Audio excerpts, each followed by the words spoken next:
Hello and welcome to The Top Story, a podcast with the headlines of the day from our correspondents around the world.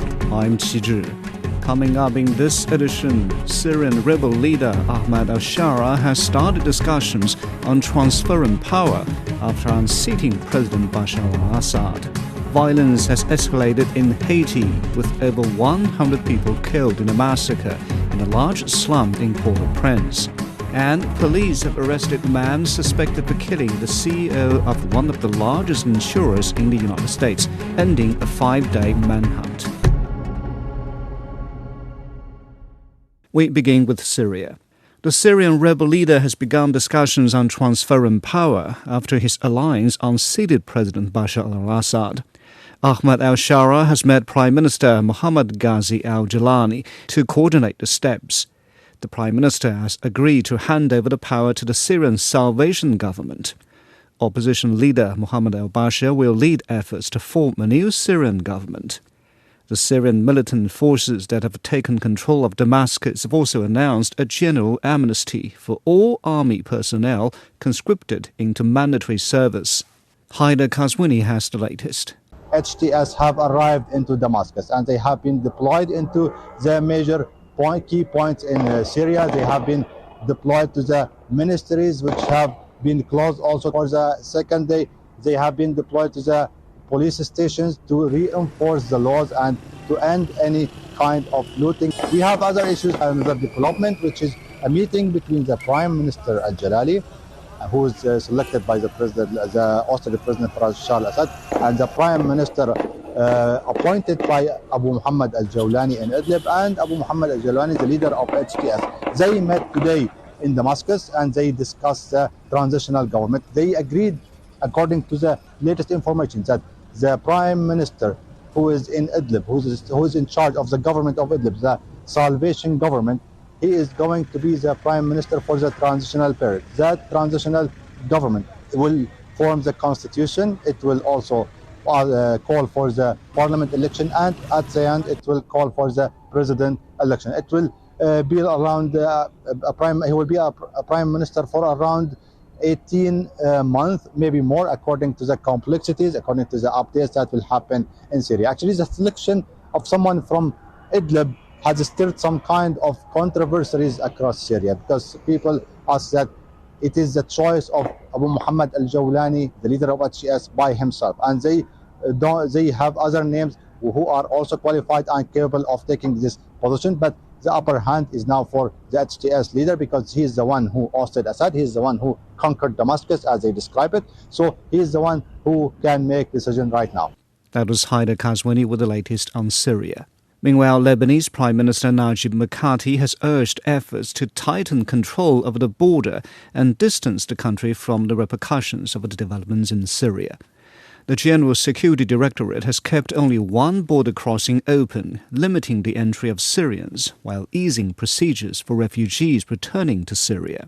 Zara Al-Dazi reports. Hundreds of Syrians, including refugees, started leaving Lebanon after opposition forces took control of the Syrian capital, Damascus, through the only available crossing, the al-Masna crossing, which connects the capitals of the two countries. This is the second wave of return after around 400,000 people left during the Hezbollah-Israeli conflict in Lebanon. According to official figures, the numbers of Syrian refugees in Lebanon exceeded 2 million people, including nearly 300,000 who are not officially registered with the UNHCR. We miss Syria so much. We can't describe our joy. My children were born here. They don't know Syria. They didn't drink its water. I ask my daughter, "Where are you from?" She tells me from Syria. Hope God doesn't forgive Assad for making us leave our own country. I left Syria in 2016, and it feels good now that I'm returning to my country. In the end, no matter how long it takes, it's still our country. I can't describe my joy. Many reasons had pushed Syrians, especially young men, to leave the country. These include fear of opposing the Assad regime, escape compulsory military service, which since the outbreak of the conflict in Syria had no time limit, as well as the terrible economic situation. Indescribable joy. What can I tell you? I left Syria in 2014. I'm going back to Damascus. I miss it. I'm Manther from Sweden. Our happiness is great. I left Syria 2 years ago. Everyone is happy, as you can see. And now we're going back. Lebanon's northern provinces recorded a displacement movement from border villages inside Syria to the city of Hermel, opposite the Syrian town of Qusayr. Meanwhile, the Lebanese army reportedly reinforced its presence to keep the newly displaced people in the area. We were in Syria at night. We were surprised that they told us to get out of our village, and we came to Lebanon, and Lebanon never received us. Honestly, the situation was very bad. Lebanon's General Security has directed that restrictions be displaced on the entry of Syrians into Lebanon, turning a blind eye to those who return to Syria, even if through illegal routes. Lebanese Prime Minister Najib Mikati has called for tightening the border situation and distancing Lebanon from the repercussions of the rapid changes in Syria. That was Zara Al-Dazi reporting. Turning to the Caribbean, violence has escalated in Haiti, with over 100 people killed in a massacre in the largest slum in Port-au-Prince. Continued violence has forced major airlines to suspend operations and halted humanitarian aid efforts. Nija Soledad Paris reports. In a devastating turn of events, more than 100 elderly residents lost their lives in Haiti's largest slum during a killing spree by a gang leader, reportedly driven by grief over his son's illness and death. The United Nations Human Rights Commissioner Volker Turk confirmed the scale of this latest massacre on Monday.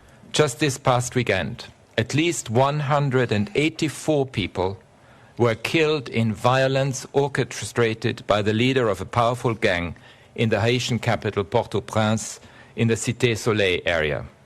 These latest killings bring the death toll just this year in Haiti to a staggering 5,000 people. The escalating violence has now brought air travel to a halt. American Airlines announced Sunday an indefinite suspension of all flights to Haiti amid safety issues and gunfire incidents.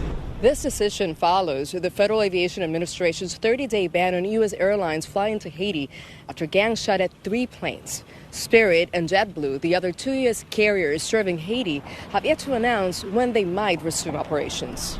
The crisis has also impacted humanitarian operations, with the United Nations temporarily suspending flights to Port-au-Prince on Tuesday, further restricting the flow of critical aid to the country. According to the UN World Food Programme, the crisis in Haiti is worsening. So the situation is getting much more critical. We've seen a growing number of internally displaced, now getting to over 700,000 in the country. So the needs are huge. Perhaps most alarming is the impact on Haiti's youngest citizens. UNICEF's executive director describes a horrifying situation. Armed groups are regularly committing grave rights violations against children, including killing and maiming. So far this year, we have seen a staggering 1,000% increase in reported incidents of sexual violence against children. This is an abomination.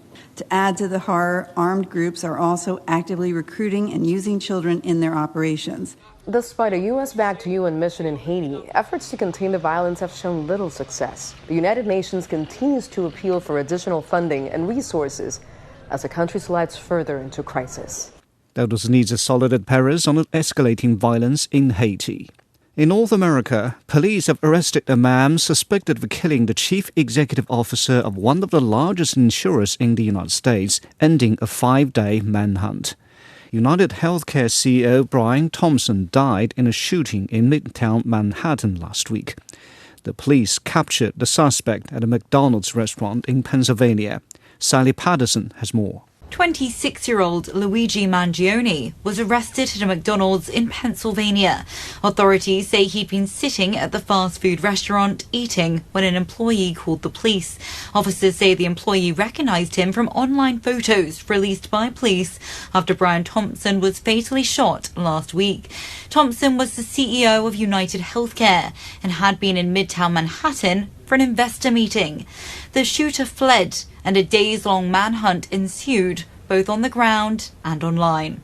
For just over 5 days, our NYPD investigators combed through thousands of hours of video, followed up on hundreds of tips, and processed every bit of forensic evidence, DNA, fingerprints, IP addresses, and so much more to tighten the net.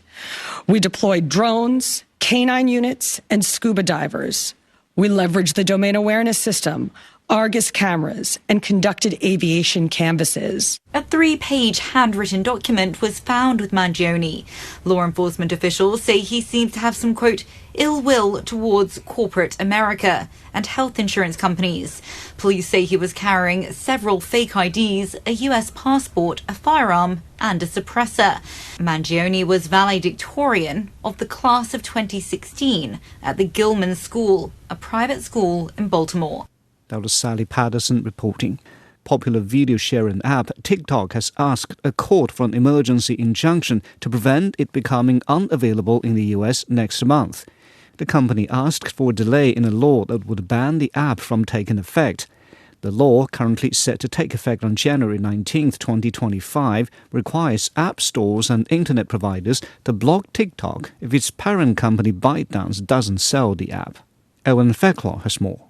TikTok has been a springboard for countless creative ideas, careers, and even viable businesses among its 170 million or so users here in the United States. But those users are likely to lose access to the platform in a matter of weeks. That's after an appeals court here in Washington, D.C. upheld a U.S. government order for TikTok to either divest its U.S. operations, find a buyer effectively for its U.S. operations by January the 19th, or shut down with the threat of financial penalties for app stores and so on who continue to provide a platform for TikTok beyond that date. The US government's view for years now has been, and the allegation has been, that TikTok and its parent company ByteDance are an arm of the Chinese government, and it's been the concern of lawmakers and authorities that TikTok will hand over the data of millions of users to the Chinese government to potentially be weaponized by manipulating or restricting the kind of content they can see.